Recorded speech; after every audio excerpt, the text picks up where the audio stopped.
বাটিস তো দেখো রিয়েল ব্রাইডের উপরে আজকে এই নেট দিয়ে কোনো ক্লিপ ছাড়াই একটা বান তৈরি করব। তো দেখো এখানে আমি কোনো রকম ব্যাককম করিনি। তো অনেক সময় ব্রাইডরা মাথায় এত ক্লিপ লাগাতে পারে না, তো সেক্ষেত্রে তোমরা কি করে করবে দেখো। তো এরকম করে আমি নেটের ভিতরে পুরোটাকে একদম ঢুকিয়ে হেয়ারটাকে দেখো লক করে নিয়েছি, দিয়ে আমি এখানে একটু বেঁধে নেব।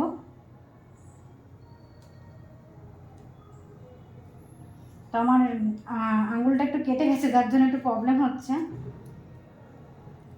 তো দেখো দিয়ে এইভাবে ধরে আমি এটাকে কাটার ক্লিপের দ্বারা কিংবা তোমরা কাটার দ্বারাও সেট করতে পারো।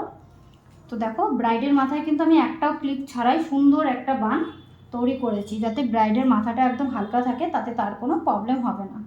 তো আমার এই টিপসটা কেমন লাগলো অবশ্যই তোমরা কিন্তু জানিও।